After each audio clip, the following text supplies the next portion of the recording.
Welcome to USA Global TV and Radio, where our mission is to provide education, entertainment, hope, and inspiration.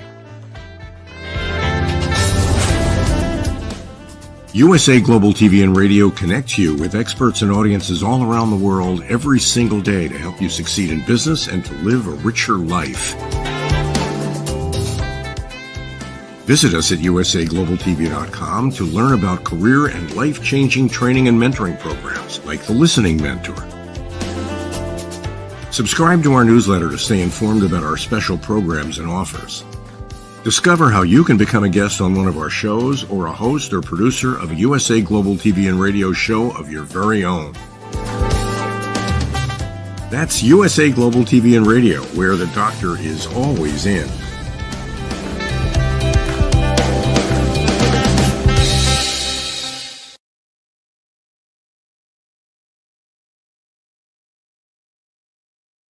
Hello and welcome to USA Global TV and Radio. My name is Dr. Madalenechan, and I'm going to be with you and with our special guest as well as our lovely producer, Heather, for the film and music show. So for today's guest, I want to say a very warm welcome to LinkedIn, USA Global TV and Radio viewers, and our YouTube channel of USA Global TV and Radio. Today, we have a very special guest indeed on the film and music show. We have a phenomenal, he's absolutely phenomenal. The work, the passion, his God-given talent, the way that he brings his truth through his music and his message is absolutely unbelievable. So, for the film and music show, we are very happy to welcome as a guest on today's show, DJ electronic producer, Motoe Haus. Can we bring him in? Sorry, we're just setting up the camera so it's actually a little bit less keen to. A very warm welcome to you, Motoe. How you doing, Dr. Madeleine? Nice to see you. Thank you. And for our viewers, can you, in maybe 2-3 minutes, explain who you are, what you do, and we'll go on from there? Sure. So my name is Motoe Haus. I'm a music producer, international DJ, record label owner, a best-selling author. I write dissertations on Pythagorean mathematics and sonic geometry based in 432 hertz. Wow, I deal with fine art and antiquities and all sorts of interesting stuff. I've done many events all over the world, and I do a lot of different interesting things, that's for sure. I've produced quite a lot of music, almost 3,000 songs in my life now, in multiple genres, not just electronic. I started out doing hip hop back in like the early 2000s, and I was touring with Wu-Tang Clan and Ice-T, De La Soul, all these kinds of cats. Hold on here, let's do it like this, like that, and then, okay, hold on, what? yeah, I was going to say, Motoe, that's absolutely phenomenal. Wu-Tang Clan. And that's incredible. Your background is amazing. What I'd like to talk when today, the topics that you want to discuss is quite very phenomenal, very broad spectrum. Pythagorean sonic geometry? Correct. Yeah. But before we go on to talk about these wonderful topics, can we hop in a time machine, time capsule? And can we go pop in this time capsule and zoom way back to the point when you were first inspired by music? Wow. You knew it was your calling. You're going to date me here. So I was, I think my parents is the beginning of it, because my mom is from Louisiana, my dad's from the UK. And so the music that I grew up with, that they'd be playing was all sorts of like, everything from Brit rock and, Beatles and Led Zeppelin, David Bowie, all this kind of good stuff. And then also on my mom's side, obviously Prince and the Four Tops and, Muddy Waters and all this kind of blues and Southern stuff. And reggae, of course, and just this kind of mix of different things that gave me a little bit of an insight of the diversity of music and the different styles of things and how they influence each other as well. And so I was really inspired by all of that. So my first thing was dancing. I used to take a lot of dance classes when I was younger. And, I took everything from ballet, tap, jazz, things like this. Yeah. So, yeah, I've just been involved with it in a sense for a very long time, but I never imagined that I would do music for a career. It wasn't something that I was planning on doing. I was actually going to study to become a psychologist, but then I kind of learned about how most psychologists and psychiatrists need a psychologist. So it's like, you know what? Maybe true statement. Thank you for sharing that. Well, I mean, that's a broad spectrum of music. I mean, David Bowie, did David Bowie in the 70s, 80s? Yeah, 70s, 80s, 90s too. 70s. He kept going until, I think he put out an album like a year before he died. The guy was nonstop, constantly going. I had a chance to work with him and do a remix of Ziggy Stardust when I was doing this project called Comcast a few years back. So, I had his blessing, and I was in the lab with him for a very short time. Such a cool dude. I've worked, with Kool and the Gang. I've worked on stuff for Nirvana, with 9 Inch Nails, with a bunch of different rappers I've produced and R&B singers and reggae artists. And wow, it's been a crazy plethora of stuff. I've done things for Fleetwood Mac, Jefferson Airplane. That's amazing. Kool and the Gang. I mean, they were really a phenomenal funk disco band. Did you go on tour? What was your involvement with them? No. Like my mentor is Mohammed Moretta, and he was one of the producers for Kool and the Gang. He did like Get Down on It and a bunch of their records. And so I was living in Los Angeles at the time, and I had my studio just in my garage in my place in Sherman Oaks. And so he's like, "Yeah, I'm gonna come over. I got a couple people with me. Is that cool?" I was like, "Yeah, I'm just in the studio. Just come through." So he's like, "Hey, we're just walking up." So I opened the garage door because I had my garage just fully like studio gear everywhere. This is before a lot of like everything got a little more streamlined with more of the digital gear. So I'd have like, a bunch of keyboards and, the electronic drum kits and just guitars and blah, blah, blah. Right. And so I opened the thing and he's walking in with Kool from Kool and the Gang. And I'm like, whoa, that's crazy. And he's like, "Hey man, Moto, like, man, I've been wanting to meet you. I really love you. I really dig your sound, man. Like, you're amazing." I'm like, "What?" Like, "You're amazing." Like, I'm a random West Coast Canadian kid. I don't know. Like, and how old were you then? Wow, this is probably 15 years or something ago, maybe longer. So, maybe 17 years ago. So I was like 30. I'm 47 now. Yeah. Well, you don't look it.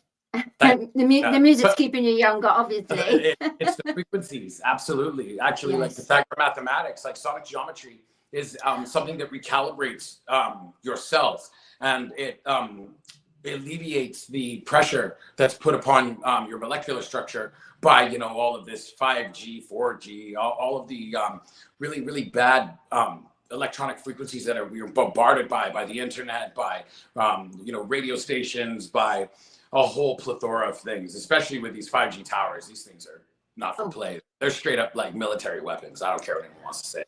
It is. Whoa, what it is. that's a heavy 5G. I'm a big proponent of reading patents. Yes. If I have a question about something, or if there's any narrative that's placed upon us, even the whole like COVID pandemic thing, like I'm like, okay, cool. What's the patent say? And people are like, no, you don't need to read that. I'm like, I read everything. That's the best way to find it, right? So yeah, absolutely. I go and look up the patents, and if there's a patent for something, it's real, because the only way you can have a patent is if it's real. It's not pending, it's real, right? Tested and true. And so I'm looking into all these things, and it's like from everything from mRNA technology and what's in those little shots all the way around the horn to, like, you know, what goes on with the 5G tech and what it can do, and, you know, why they put these things up in the cover at night and why they're everywhere, and, you know, what they can actually accomplish, and blue lights and all this jazz. So I'm a curious fellow, and I've never trusted doctors. I don't, like, no disrespect, but, you know, I don't go to the doctor. I haven't been sick in 27 years, right? But then again, I don't just do whatever I feel at the moment. I read the packaging. I eat it organic. I try not to eat meat. I you know, it's like my fiance and I were very, very big on, like, you know, trying to get up early, you know, and trying to, like, we just got back from yoga, actually, like about 10 minutes before the interview here. So wow. I'm feeling a little spry. I was going to say, you're very sprightly, aren't you? Very. Yeah. But I was going to say, what keeps you younger in the way that you're playing music of a certain frequency? Yeah. Because in the ancient times, they had music set at that frequency. Correct. So with your music frequency, can you explain to our audience? Yeah, totally. What it is? Okay.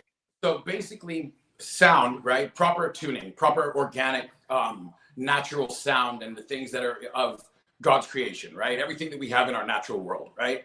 I'm not talking about plastics. I'm not talking about false things. I mean, real natural stuff.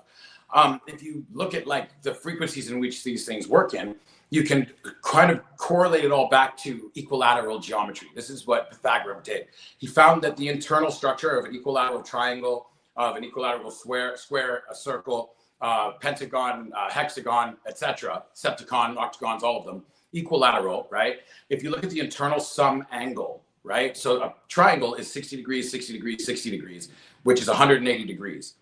Square and circles, 360 degrees. A pentagon is 540, hexagon is 720, and so. Now, when you look at these, it's like, okay, cool, they make these numbers. Now, what are these numbers? Well, if you look at the numbers as, like, going down and kind of rooting it down to their base number, 1 plus 8 plus 0 is 9, right? 360, 9. 432, 9. If you look 540, 9, 720, 9, and it keeps going and going and going. Even like 144,000, which is a very interesting number, roots back to 9, right? So what's 9? Well, it's the last number in the sequence of existing numbers. Of course, there's an infinite amount of combination of numbers, right? But we only have 0 to 9. These are the only 10 numbers that actually exist. Hebrew, the language, is based on this format, right? Now, the shape of 9, right, is a spiral, essentially, and it goes clockwise. I don't know if that's what it looks like on the screen in the thing, but it's clockwise. I have no idea. Left hand, right hand. So it's a 9, right? And when you look at a lot of the Fibonacci explanations, right, when you have the Fibonacci and it shows the squares inside the squares of doubling, it always goes. Can I just stop you there, Motoe? What is is it Fibonacci? What Fibonacci is? sequence. Yes. Yeah, so it's like taking a number and then taking the number, doubling the number, and then taking the number before it, and then adding those together, and it makes this sequence of a spiral. This is what makes the spiral, is the Fibonacci spiral. It's a way to measure it, and everything in this world is built on spirals and Fibonacci. Like this plus itself is this, this and this plus itself is this, and it just keeps going and going for even your whole body. It's like the I can't remember the name of it, but it's Leonardo da Vinci. He made the man that's in the thing. Yes. I'm sorry. Yeah, what is it called now? Not Atlantean man. Oh, I can't remember. But... I can't remember. Somebody in the chat said, like, it's this, you moron. Yeah. So I was just like, okay, like, let's look at all these things, and if it's 9, and all these numbers factor down to 9, including 432. what else is there interesting about this? And I was watching this thing called Sonic Geometry. It was a video series put out a few years, maybe 7-8 years ago, by I think his name is Alan Ranklin and Alana Luna, I believe. Anyway, they were talking about how all of these numbers, if you look at them as cycles per second or frequency, hertz, vibration, right? And according to Nikola Tesla, if you look at the universe through vibration and frequency, we'll understand everything. So I'm like, all right, let's look at it like this. And so if you go 180 of the triangle and look at it 180 cycles per second or 180 hertz, it's an F sharp bass note, right? If you take 360, it's another F sharp 1 octave higher, middle bass. If you take the 540 of the C, it becomes 540 of the pentagon, it becomes center C, C major, right? So you got F sharp, C major, and it goes through every single geometric shape that is equilateral in 2-dimension, 3-dimensional, like squares, cubes, etc., and also 4th dimensional, like you've seen those shapes represented as sacred geometry, which is an expression of itself in expansion and contraction, in motion, right? 4th dimension, time and space. And so I was like, all right, well, let's see what all these things are. And I was able to figure out, alongside actually of my fiance Jennifer, because she's like an amazing Renaissance woman. She's super talented in like art and painting and music, and it's just a shebang of stuff. She's great. And so we went through the grid of all of the audible notes in the 5-octave spectrum of sound, and we were able to go through and make sure that every single note is a factor 9 number. So we've created a grid. It's in my dissertation. That is the factor 9 grid based on 432. And so this is a complete, perfect soundscape that does not work in equal temperament. It works in the Fibonacci spiral of temperament. So everything is actually perfect with nature. What I found is that as I'm doing these things, and I've been working in 432 for like 17 years, as it got mentioned to me by, I was working with this producer of Earth, Wind and Fire and Stevie Wonder out in the high desert in California. And he was like this old hippie dude, like had Buddhas everywhere, barefoot in the studio type thing. And he was like, man, when you know about that 432, you're going to help us save the world, man. I'm looking at him like, what is this old hippie talking about? Like, what? Right? Yeah. So I went deep into researching it. And about a year into it, I'd been starting to experiment with it in my music productions. And one of my friends who's deaf, he came over and he was like, play me the music. And I'm like, why? Like, you can't hear anything. And he's like, I feel, I don't hear. I'm like, fair enough. So I press play. 10 seconds in, he stops me and he says, how do you know about 432? And I'm like, how do you know about it? Because I didn't mention it. I didn't talk about it, right? He's like, how do you know? He's like, because I feel, I don't hear. I'm like, so what's the difference? He said, 440 hertz, standard tuning makes me feel kind of like motion sickness, makes me feel off center. And 432 music, he's like, I'm home. I'm home.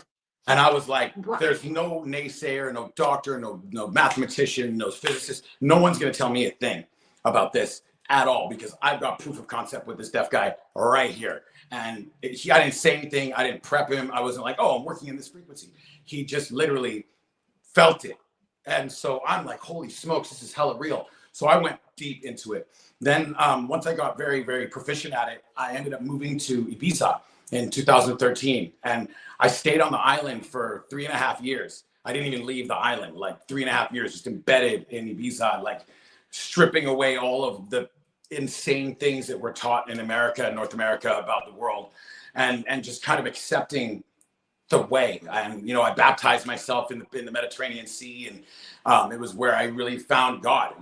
Very interestingly. And I wasn't raised religious. My mother gave me the Art of War when I was 6, so I didn't get a Bible. I started reading the Bible a few years ago, and even with reading the Bible, interestingly enough, especially when you go into Genesis, I was like, okay, cool. Like this, I'm reading it, and it's like, because I'm a literal person. I was a member of Mensa when I was 23.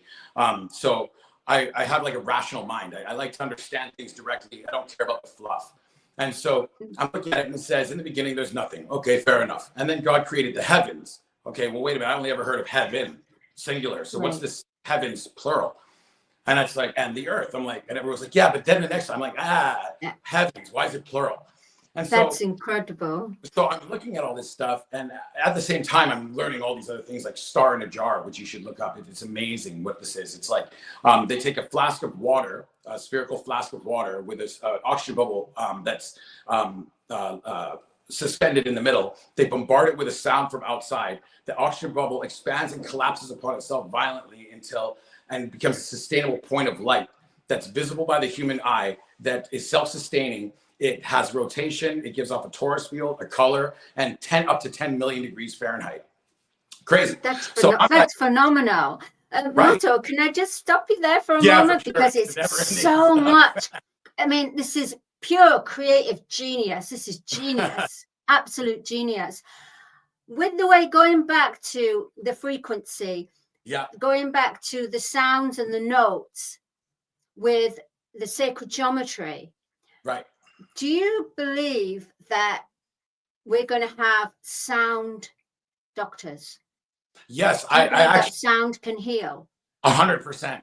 There's some different technology that's out there that deals with scalar wave technology, which is like, okay, in order to get to that, this is kind of why I'm talking about the other stuff, because otherwise it won't make sense when I talk about how sound heals exactly.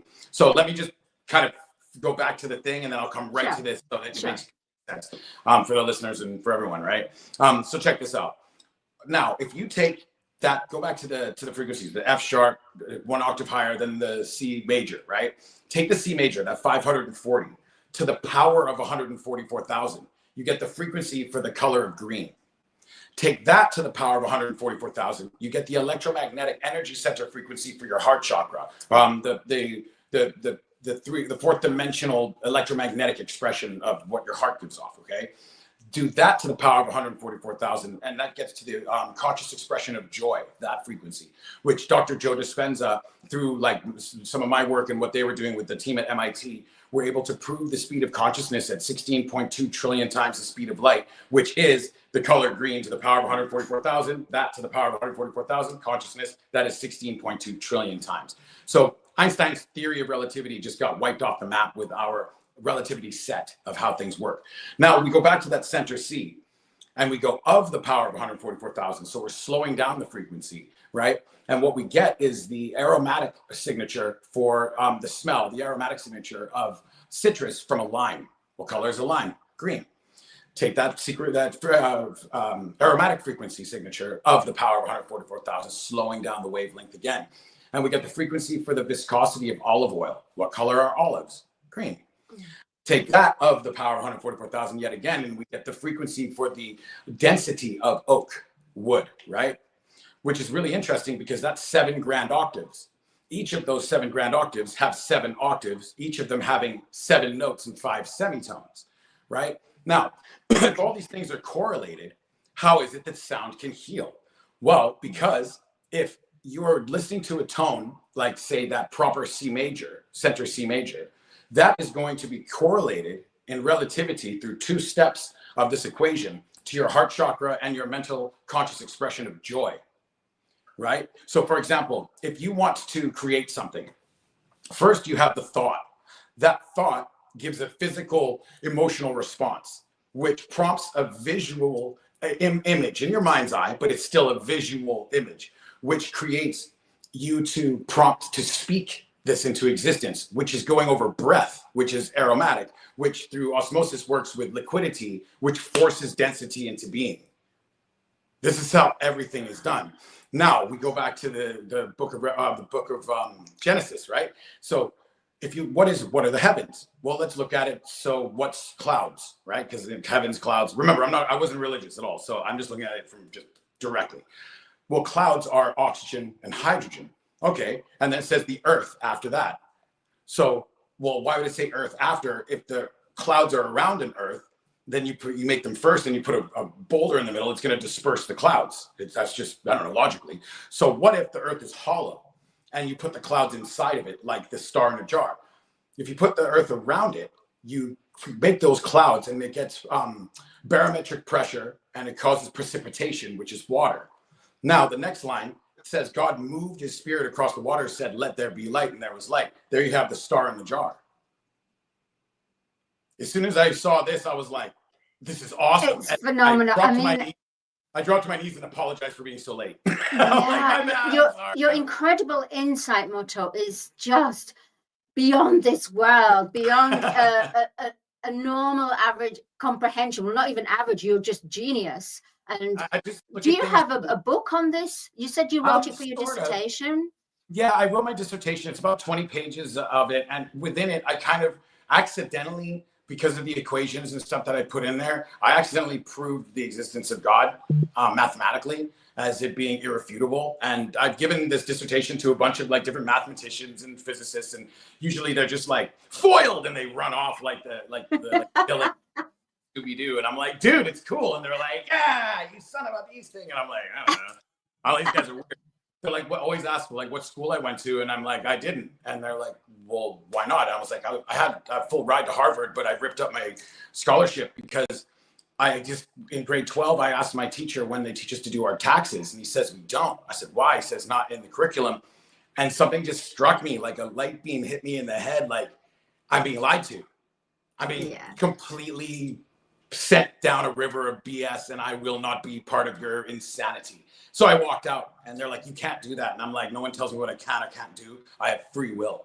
I will tell you whether or not I shall or shall not, but I won't be told what to do, what I have to do. Like, I have to breathe air. I have to drink water. I have to love myself. I have to enjoy this life. I have to maintain positivity if I want a positive life. Those are things that I have to do. Yeah. Other than that, I can do whatever I want. As long as I don't hurt anybody else, like, why is it a problem? I think you're just so amazing. And I would like to go on to your music. You're a DJ electronica producer. So the lovely Heather, if she can bring up your website and we can have a look at your website. Yeah, this is my label website. So can you talk us through your, wow, what's that little man? Okay, so when I was in Ibiza, I was working with a business partner by the name of John Langdon, and we were doing a whole bunch of major multi-million-dollar things, and you know, fighting against Robert Sillerman, who was trying to purchase a lot of the things from the electronic music situation. He was the same guy that did a roll-up back in the 80s of the radio stations, which is now called Clear Channel, and then they did it again with a bunch of venues, and it's called Live Nation. And he was trying to do it again, but because John is his, or was, I don't know, Sillerman's dead now. And, you know, I was kind of happy about it because the guy's a straight up Bond villain. He had, you know, on a random note, Robert Sillerman had an ailment. Okay. He was one of the biggest investors of music in the music industry. Okay. Billions of dollars. Okay. This guy had an ailment where rhythmic music gave him vertigo. Like, you can't make up a Bond villain that's better. He's like, I hate the music, stroking his cat and like running to go buy it all so he can destroy it. Like, crazy. Can't even make it up, but it is what it is. So we were working in all these different facets, and we were in Ibiza, and he was, you know, he comes from banking history. He was in charge of a $6 billion fund for Tom Gores for many years, 23-year private equity executive.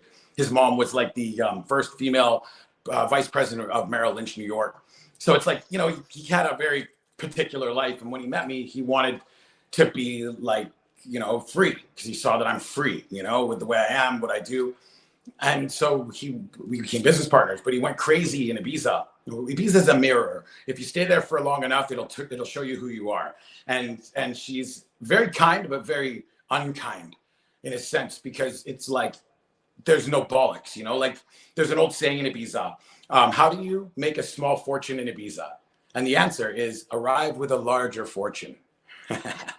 That's a good, I like that. So it's saying founded in 2014, based in Ibiza and Spain. Okay, I love that. Because I think whether you did that as an error or it was meant to be, because you're forward thinking. It's 2014. Exactly, because the whole thing is that I, based on algorithm and based on cause and effect, I kind of knew what was coming since 2010. I knew that the COVID thing was coming. I got access to the NASA agenda documents, the Rockefeller documents, and a whole bunch of other stuff, and which made me start researching and working with John. You know, bless his heart, as they say in Texas. But you know, he was one of those guys that would just give up the goods about like how the masters of the universe, what they were planning. And it sounded like a sci-fi movie that is just the most horrendous thing you can ever imagine that could be done to the human race. And I was like, nah, can't be. But I mean, it's coming from this random banker that's from a world that I'm not even allowed into. So I'm going to take it with stride and like with a grain of salt and start researching. And I found it all to be true. Everything that I predicted, everything I post on social media, even though I've been shadow banned like more than pretty much anyone else in the game. And they've deleted and removed my content and pages by like, I don't know, 3 times or 2 times now. I've lost like 180,000 followers in 15 years of content. It's like, I really can't wait to sue Meta. Like, oh my God. But anyway, you know, it's a thing. But so it's like when I was in Ibiza and I learned about these things, I decided I should just stay here. I'm like, there's something about it. It's calling me. She's like holding me. And, you know, so I was like, maybe I should start a label because I'm so sick of like, I'd started 2 labels with other partners, him included, but working with partners with a record label always seemed to not work out because, you know, people get arrogant and egotistical and don't really understand the vision of why we do it. I didn't make Haustronaut to make money. I made it to give a platform to artists that have good music and be able to share like a proper way of doing things and teach about, you know, 432 and help artists learn how to do it and all that good stuff. And so when I was thinking about the name, a friend of mine, I was like, talked to him. He's like, when are you coming back from Ibiza, man? You've been gone for 4 months. Like, I thought you were only gone for 3.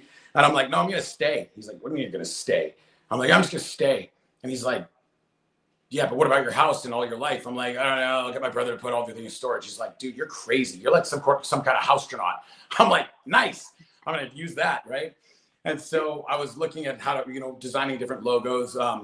And I decided that this was kind of like the way, because if the little fella there is like kind of a play on Ganesh, the Indian god with the elephant head.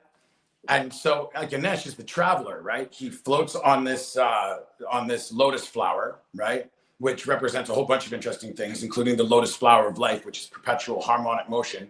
And he's always prepared. He's got a weapon, he's got a gift, he's got some food, he's got some water, and he's got his trunk, which is kind of like a life support system in a sense, right?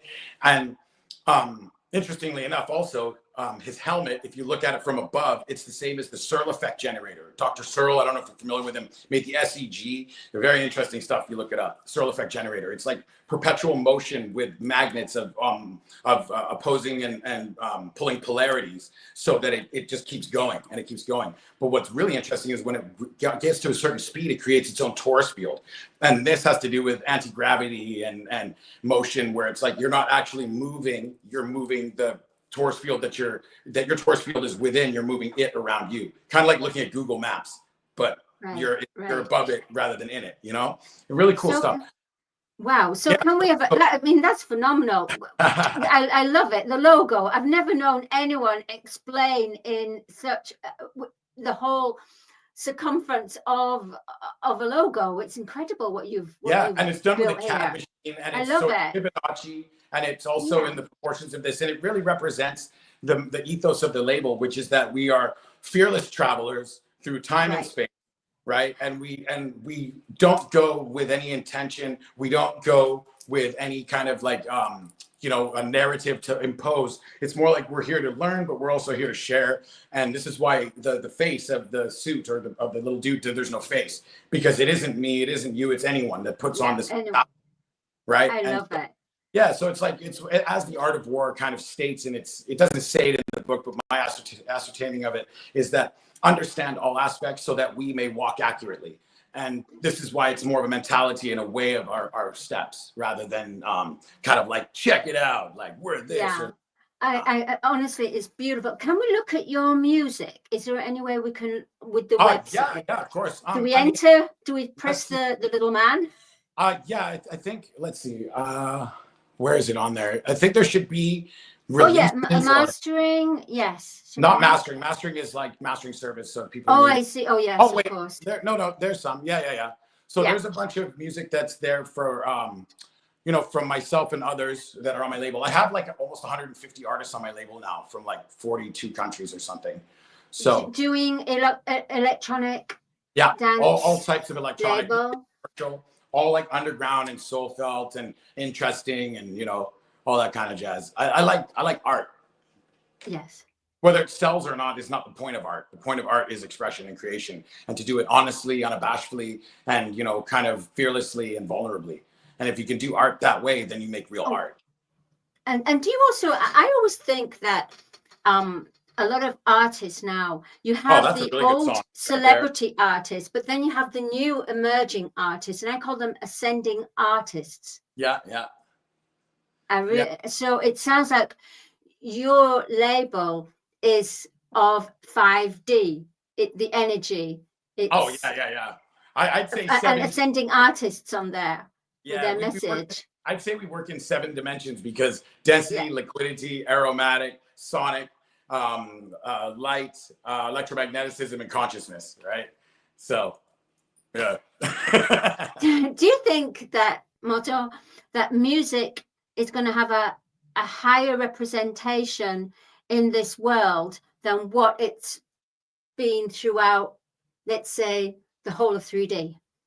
Oh, I truly think so.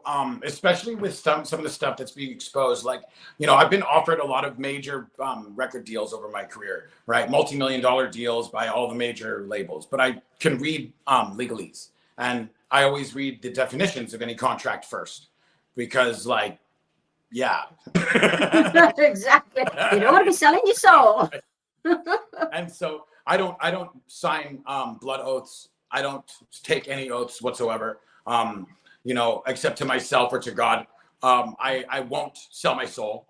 And because the legalese, the way that things are described in the descriptions of the terms within the legalese of a major label contract, it's precisely what it does. You sell your soul and you sign a blood oath. And not to mention, it's a 90% APR. So when you say they give you $5 million, now you got to pay that back, but you pay it back out of your 10%. Okay. Problem is in order to pay that out of your 10%, you got to earn $50 million. Oh my God. Like the last guys, they're from Warner that came to my house when I was in LA that offered me this. I ripped the contract, or sorry, I ripped the check in half. I moved the Lamborghini keys and flicked them onto their lap. And I told them that they had 60 seconds to leave my house or never leave my house. You're so strong, and the way that your mission in life, because it's so easy for people to be drawn in. Oh man, that's the thing. They, you know, even how they try to talk to me each time, it's like, this is standard. Everybody signs it. You're going to be famous. I'm like, guys, like, no disrespect, but you're a little like, you know, trying to sell me a car with no doors isn't going to work. I'm like, you should have done your due diligence on who I am first. I know that maybe it's a little difficult because, you know, me and my people were from Vancouver and we're old school. So maybe you just couldn't figure it out, but you'll learn. And due time and with haste, perhaps run or repent. I don't know. It's up to you guys. I know. So what did they do? Did they scarp her out the house? I don't care. Well, I find you're incredible. I wish that we had more time, but we've got with the next. Could you explain how our audience and what type of people you'd like to connect to you? And how they can connect to you. I love free thinkers. I love people that are able to recognize things that may not feel right and want to know what to do to make it better. People that are, you know, trying to do good in this world, really. Like when we put our head in the sand and we do nothing but run, like cowardice is a terrible, terrible thing to do. We have to be courageous. And like, really, like I've always said, what's the worst thing that can happen is that I die. I'm like, so that means that I'm done and I get to go home. Cool. But God's not going to let me die, not until I'm done. So, you know, I say also, many have tried, but I've never died. And so the one thing that you can pay that costs you nothing and gains you everything is attention. Just pay attention. I love it. I absolutely love it. I got all sorts of quotes, but you know, some of them get a little bit racy. Who knows? I can see you, Motoe, having your own school, astronaut. I mean, I would love to. I can see it. we're in the midst of putting together a business plan right now for a very, very interesting wellness center in here in Austin. I moved to Austin, Texas. 'Cause I believe it's one of the last vestigals of hope for America. All these people believe in Trump and all this left and right wing stuff, but the left and the right wing belong to the same bird. So just saying, right? The only people that are going to save us are ourselves.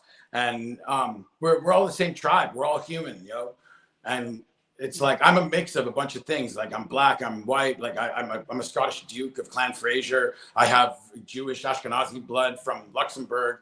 I'm a weird one. So it's like I'm not included in anything, yet I'm everyone at the same time.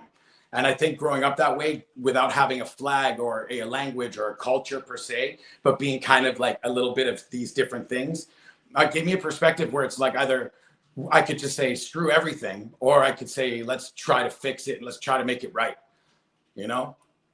Absolutely. And But you're so colorful. You're so colorful. You're animated as well. And I do believe that that you are here to make a mark. If you went to Warner's and with all the big wigs, and you had that power and the boldness and the courage, that's like a force to be reckoned with. You ask me, a power force. They want me out of the game so bad. Like when I moved to Ibiza, I'm sure they were like, yes, Moto's gone forever. And then I came back with a label and like 100 artists. I'm like, sup? They're like,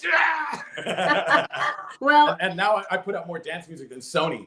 They even tried to buy me for like a few $1 million for like 51%. I'm like, you want control? I'm like, here, I'll counter you. I'm like, I'll give you 10% for $4 million. They're like, you're crazy. I'm like, don't go to sleep. And then I hung up the phone. There should be a film on you, Motoe Haus, for sure. That's what a few people keep saying. But we have to close the program now because we have to go to My father said that there's already 2 films made. It's called Dune. Dune. Oh, fantastic. Dune. Oh my God. Well, we've really enjoyed you being a guest on the Film and Music Show. My pleasure. I really appreciate the time. Thank you so much, Dr. Madalene. You're great. And thank you, Nicole, for producing this well. and Heather and Dr. Jacqueline, who's in London at the moment. But Hello, Motoe, please do come back, because we do need to talk about sovereign music contracts, music production workflow, shadow banning. Let's go on to the next part 2. Sure. For sure. Just let me know when you'd like to have me on. I'm available for you anytime, darling. 100%. And thanks everyone for watching. Super looking forward to that. Well, thank you so much, Motoe. See you next time. Bye-bye. There you go. We're running over a little bit of time today, but Motoe is a phenomenal. His story, what he brings into the world about the frequency, the sacred geometry, the sound and frequency, the healing. My goodness, there's more. And he refused the big $1 million contracts.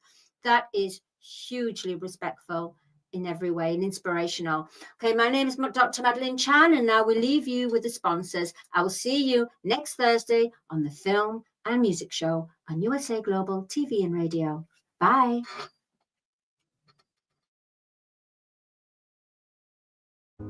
I just can't take it anymore. I am so tired. I am so frustrated and burnt out. Why won't anyone listen to what I have to say? Yet I look on social media and everybody's smiling and having a great time. Meanwhile, I feel totally alone with my world rushing by. Guess what? Great news. You have a choice. You can change the dynamic by learning how to listen at an elevated level yourself through the power of listening educational courses. Can you imagine from where you are today to having a life overflowing with abundance? It's possible. Learn how to listen at an elevated level. You'll have deeper connections, better relationships, and more authentic conversations.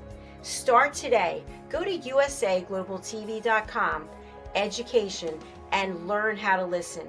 We have courses and children's books. Let's work together to learn how to listen.